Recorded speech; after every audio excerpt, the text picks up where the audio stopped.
Welcome to Married to History, where we try to be informative, entertaining, and family friendly. Aloha, I'm Christopher. I have a fancy piece of paper on my wall that says that I know more about history than most people do. I'm Shirley. I'm a homeschool mom that relies on good curriculum, Christopher, and Newsies to teach our kids history. Hey, honey, I have a history question for you. I love history questions. Okay, so a little while ago, I don't remember which episode it was, you mentioned something about the Children's Crusade, Yes. and I think it's awful that somebody decided to arm children and send them to the Holy Wars. And that's just awful, and it shouldn't have happened. Would it change your mind if they weren't sent to the Holy Land, they were sent to France? What's in France? Some pagans?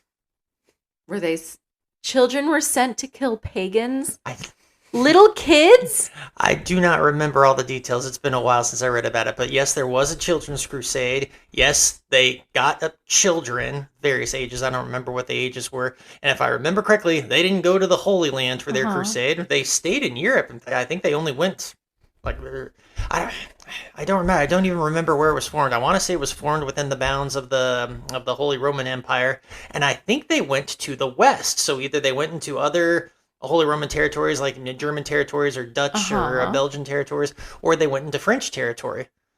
Okay, but it's been so long since I read about it. I might be wrong in what I'm remembering. But this was a real thing? It was a real thing. Yep. Oh, okay. So I mentioned it because I first learned about it when I was doing some research about the Pied Piper. The Children's Crusade is so it is believed that the Pied Piper story is real, or at least based on real things that happened. Okay. We have the journal of the town where it happened. The journal beginning with, "It's been 100 years since our children disappeared or were taken away," or something to that nature. What? That's how that record starts. That's town's record starts. And one of the theories, I don't think it's a widely supported one, but one of the theories is that, okay, these were the children that were taken in the Children's Crusade. Well, okay, hold on. So we have evidence of the Children's Crusade outside of the legend of the Pied Piper? Yes. Okay, so that is definitely a thing. Yes. And the children with the Pied Piper may have also gone to the Children's Crusade. Yes, but if I remember correctly, a lot of historians dispute that. I seem to recall reading that the timelines don't match up. Dang. Like the Pied Piper incident was later than the Children's Crusade was launched, or it might have been the other way around, but I think the Pied Piper story comes later. Because I want to say the Pied Piper story, I'm going to embarrass myself because I'm probably going to be way off on this. I want to say the Pied Piper story comes somewhere around the 1500s, and the Children's Crusade is closer to the 13 or 1400s. Yeah, go ahead and Google it. Okay, so right before we started, I did do a fast Google to make sure that I wouldn't totally make 100% fool of myself. So there's this really cool article that I wouldn't say you can make a fool of yourself by not knowing about the Children's Crusade. Like I said, the only reason I knew about it was because it came up in research I was doing on another project. No, I know, but I like to at least it helps me know what to ask you if I have at least some very, very, very basic knowledge. So anyways, I found this really cool article, but I only skimmed it. And it seemed to have a lot of theories on what inspired the Pied Piper of Hamelin story. Okay. So I'm going to look Hamelin, thank you. I couldn't remember the name of the town. Okay, so while I look for the year that this supposedly took place, the Pied Piper story, could you give us a really quick summary of the Pied Piper for those who are not familiar with the tale? Okay, so the most common telling of the story is that the town was plagued by rats. There were just rats all over the place. They were eating up the food, they were infesting the buildings, and the people tried as they could. They just could not get rid of these rats. So along comes this Piper, who proposed that, all right, he would get rid of the rats as long as the town agreed to pay him. The town went ahead and hired him, and he was successful. He played his pipe, and the rats all got and crawled out of every hiding place that they were, and he walked off with them. If I remember correctly, there are different accounts of what he did with them. Some say he just walked them away and they disappeared. Others, I believe, say that he walked them into a river and they drowned themselves. But I don't remember well enough if I'm if that's part of the actual legends or if that's like a modern telling that somebody did.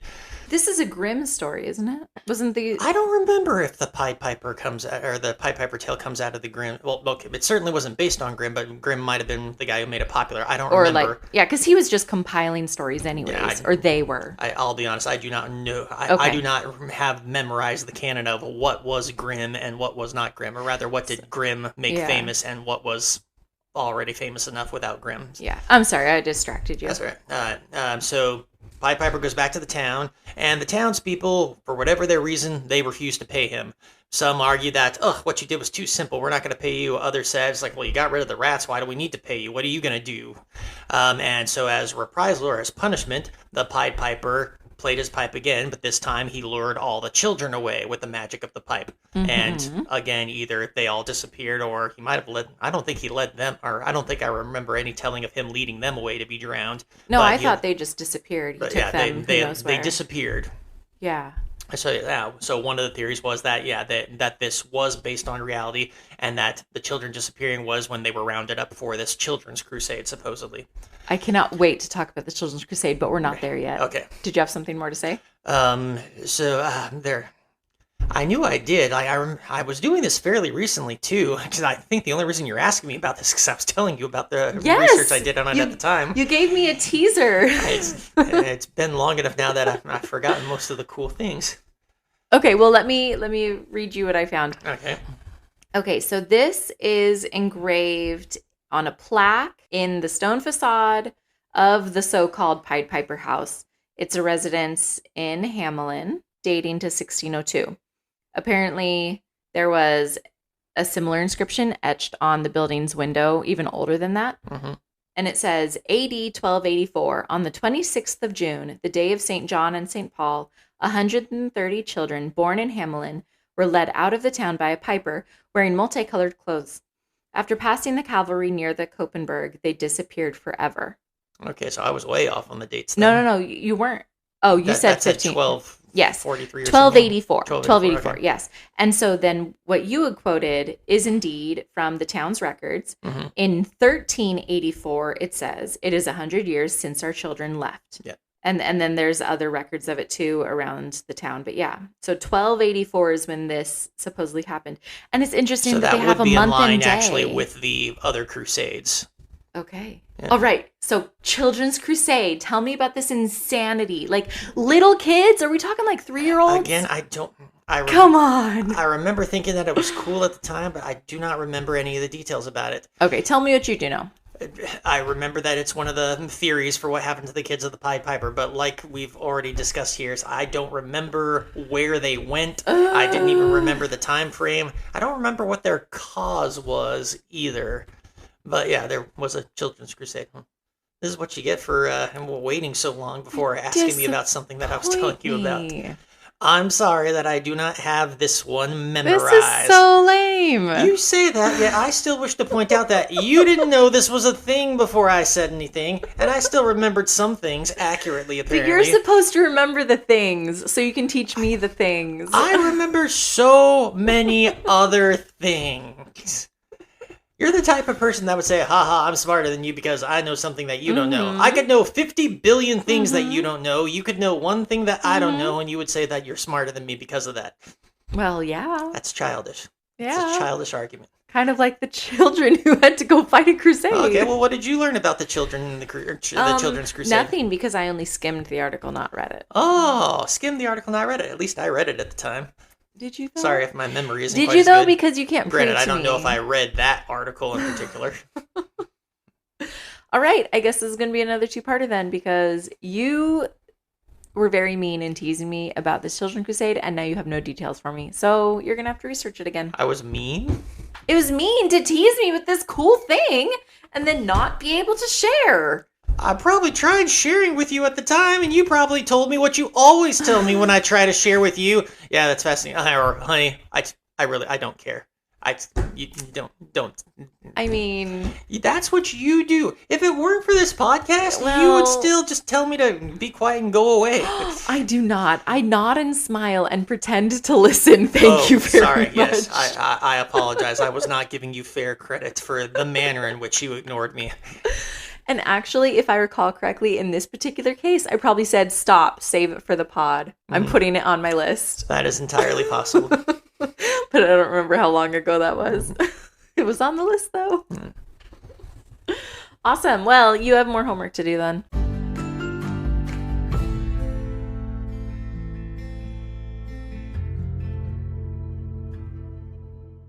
And we're back. So, honey, you had some homework to do. I did it. And before we continue with this, I want to apologize to our listeners if this episode sounds rather awkward.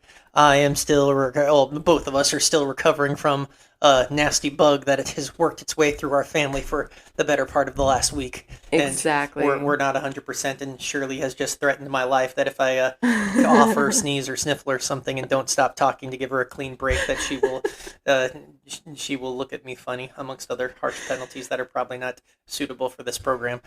If you're gonna sneeze, I just ask that you pause before your sneeze so I can edit the sneeze out. That's all I said. Okay. Yeah. In a much more less violent terms, yes, that's exactly what she said. That's exactly what I said. All right. So before we finish this off, I wanted to listen to the first part that we recorded again because I was curious as to how many things I remembered right. And it was several weeks ago that we recorded that. So yes, and I believe I understand a lot of my confusion now. Okay. All right. So we're talking about the Children's Crusade. Yes. There are two. What? And this is why I think I was very confused when I was trying to give this information, because of the bits and pieces that I said in the first part of our episode, each of them have details from both stories. What? So that's why I was getting them confused in my head. I don't remember knowing that there were two of them the first time. Mm-hmm. But anyway, so there are two Crusades that supposedly happened about the same time. The year's about 1212, so the early 12 teens that all this is going on. Okay. So first off, I want to point out that this suggests that not connected to the Pied Piper, which matches with a lot of historians said, because this would be way too early for the Pied Piper story. Yeah. Okay. Well, I mean, not way too early. What, like 80 years or 70 years or so, and by living standards at that time, way too early. That's 2 generations at least, probably 3. True.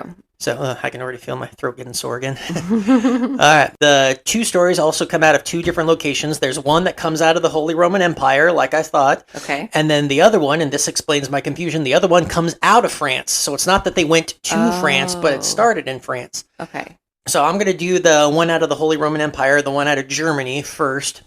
Wait, Holy Roman Empire and Germany are the same. You can't just say that. Holy Roman Empire and Germany are not the same thing, but the Holy Roman Empire, all of what is today Germany, was part of the Holy Roman Empire. Mm-hmm.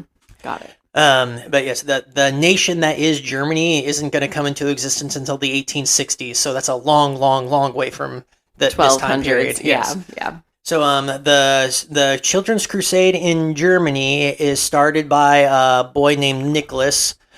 We don't have a lot of evidence as to what this guy did before the Crusade. Okay. I don't think there's any mention of what happens to him, really.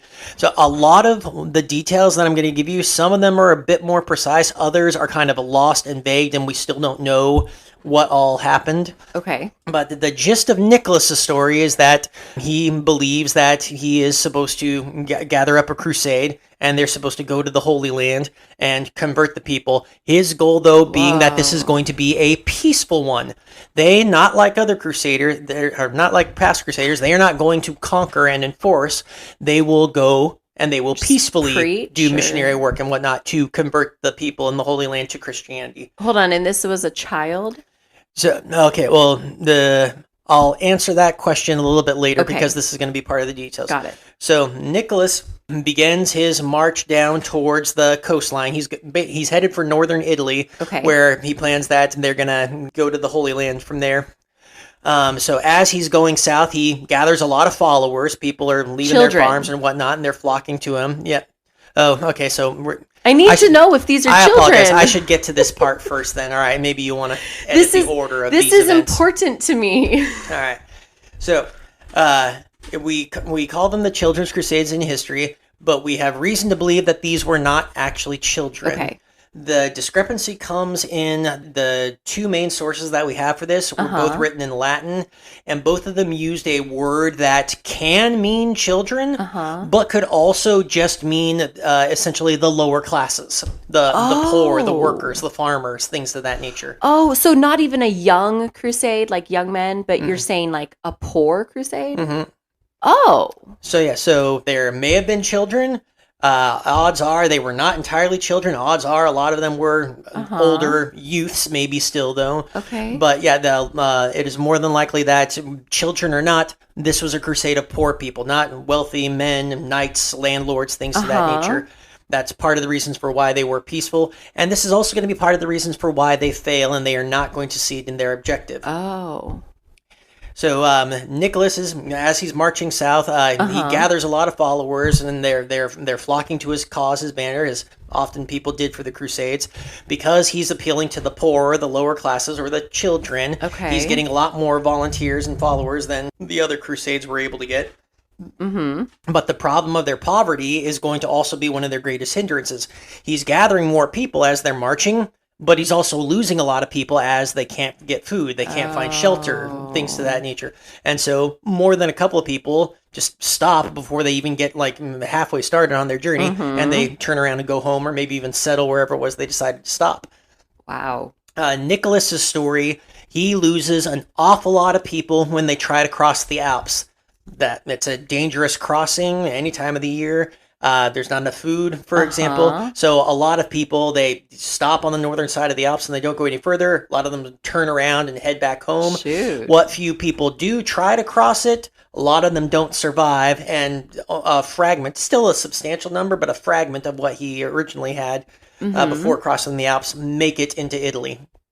Okay. From there, I'm going to stop with Nicholas's story, because at this point, the two stories kind of run together, and I couldn't get a sincere idea of which parts from this point on are exclusive to Nicholas, or exclusive to the other one, or were somehow just mixed up and got separated. But we are certain it's two separate stories? Yes. Not the same story with two origins? We're certain that there's two separate accounts. They are very different in their details, so we have reason to believe that, no, this is two separate things, not one thing that's been stolen by two different cultures.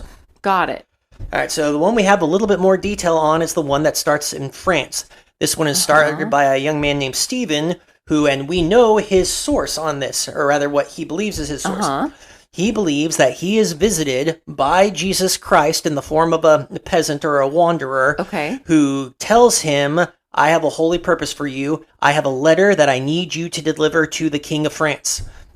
That's his holy purpose. Did he read the letter? To my knowledge, he never read the letter.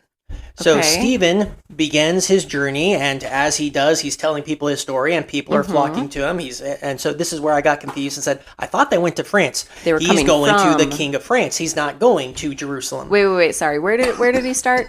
He started in France, specifically in the town of Cloy, I believe. Oh, so he's not even planning on going that far. Sorry, there. Was that too close?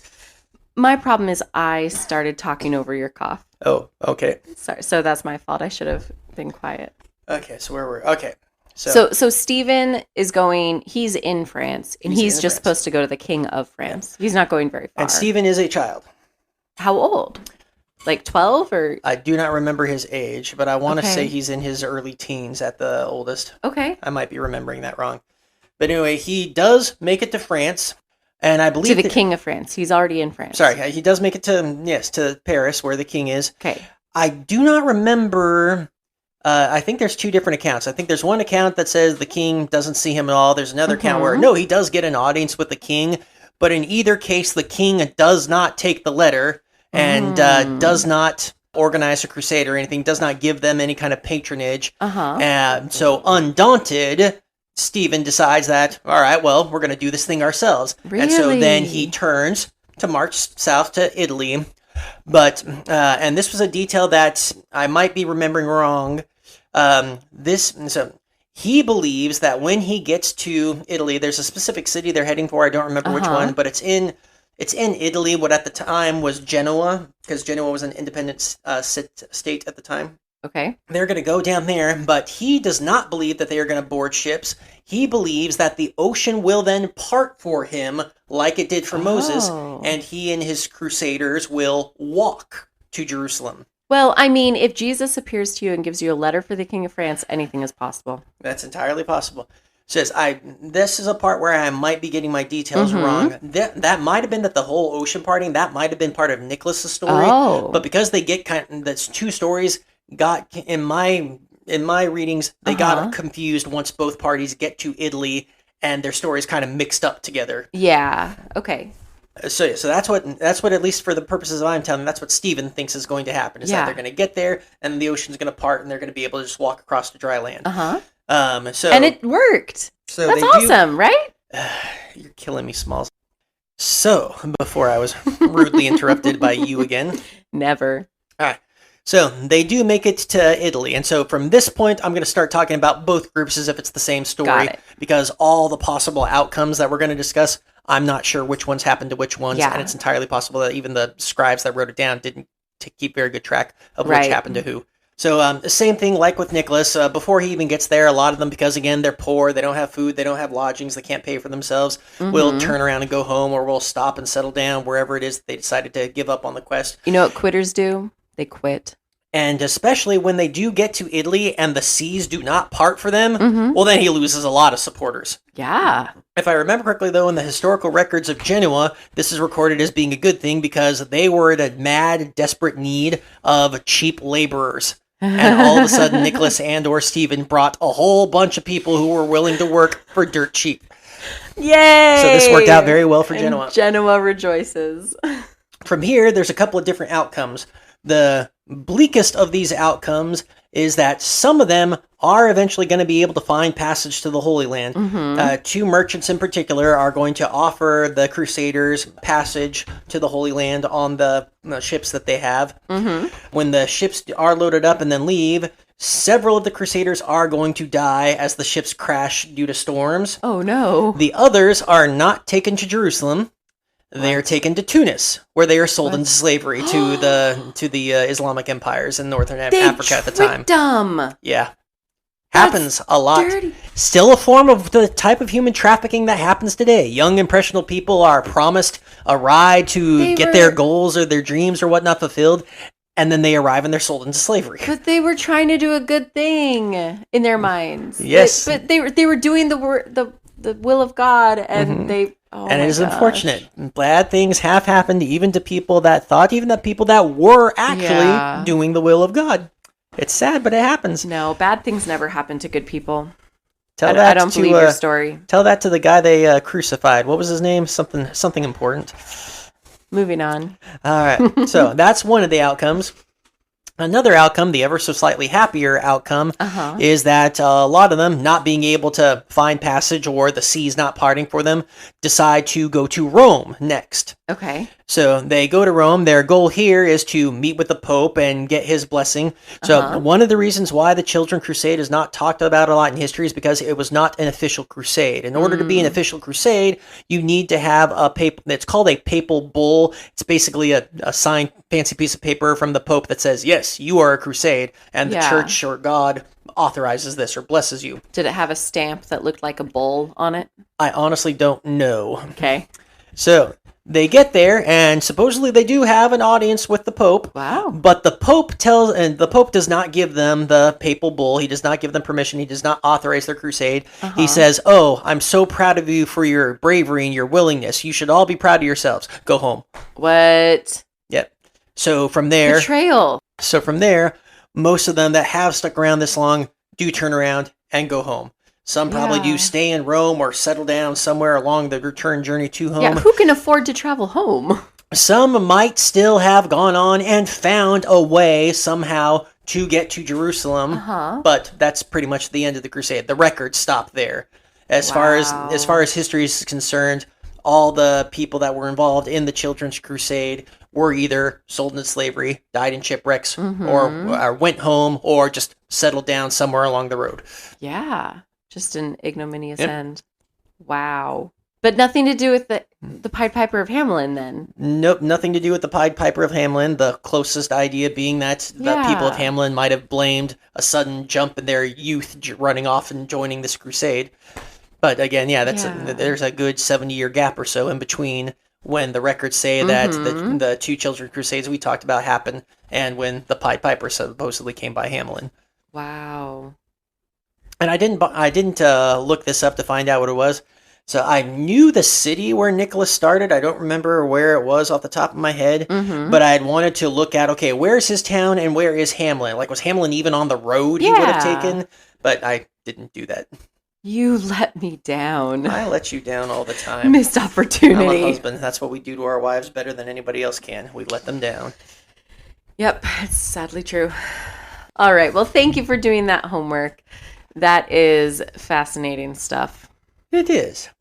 So some of the things that I liked about this were, first off, the understanding that, it probably wasn't just made up of children. There were at least adults among the ranks. That really takes the wind out of the sails of the story. I wish that I hadn't pushed you to reveal that. Kind of, but some other things that are still cool about this. So this wasn't the first time that the peasants or the lower classes had tried to organize a crusade, and a peaceful one at that. Oh. There had been others before it, and there were others still after it, but again, they don't get much of a credit to history. Yeah. And for the most part, the thing that dooms them all is the lack of financing. Yeah. They don't have the means they need of supporting the trip to get to where they're going.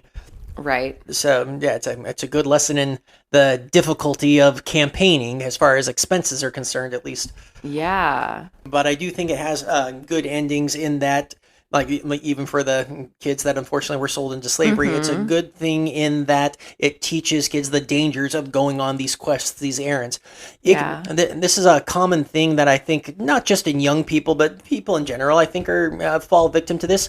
You hear about a good cause and your first gut reaction might be, oh yeah, I'm going to throw down everything I don't like about my life right now and run off and go join these things. And a lot of the young men and women or just people that run off on this thing, a lot of them don't come back for good or for bad. Like I mentioned, again, we're going back to the one sold into slavery, probably the worst outcome of any of the people that got involved in this. That is still a type of human trafficking that goes on today. Yeah. And it's sad that this is still a lucrative practice that people engage in today. Yep. So the lesson is, kids, never leave home. That is not what the lesson is. Just stay inside your house all day where it's safe. No, don't walk out your front door. The lesson.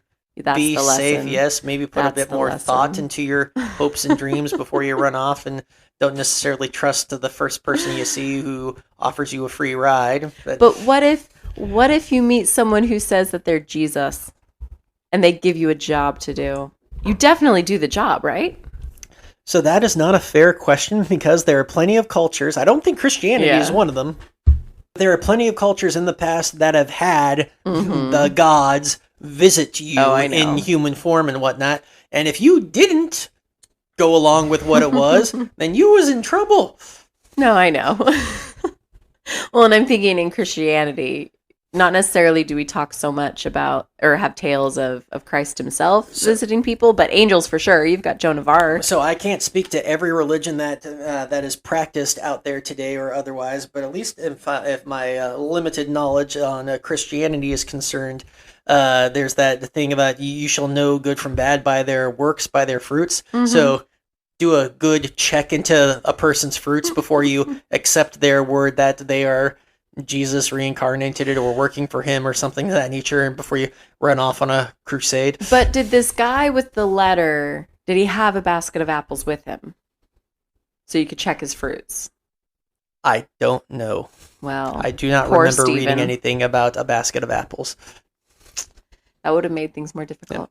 And I don't even remember what happened to the letter.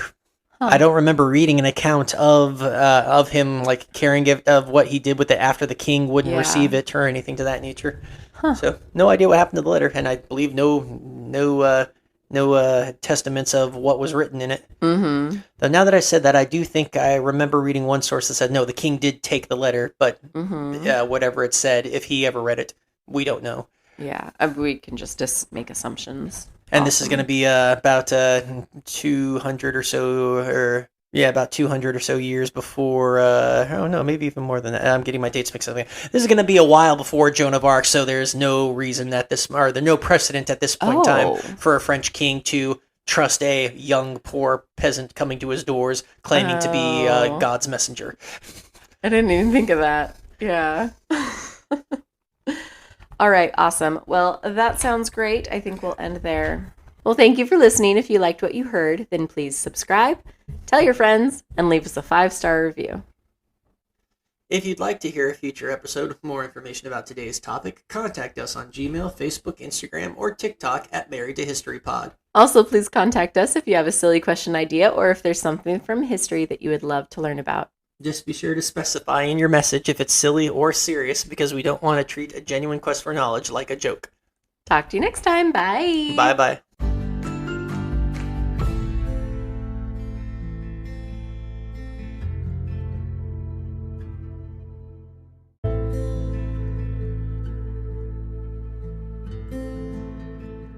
Don't start recording now. Too late. It might be like a couple of minutes. Too late. Seriously? I pressed record. I can't stop it. You're telling me that there's not a stop button? Like that big black square that I'm looking at right there that's next to the grayed out forward and the grayed out backward isn't a stop button? You'd think that, but no. Tell me then, what does that button do? I have no idea. Why don't you press it and find out? It's a mystery. Press it and find out. It might be the self-destruct button. Press it and find out. I'd rather not. I'll give you a nickel. Nope. $1? Nope. $5. I cannot be bought. Come on, press the button. You know you want to.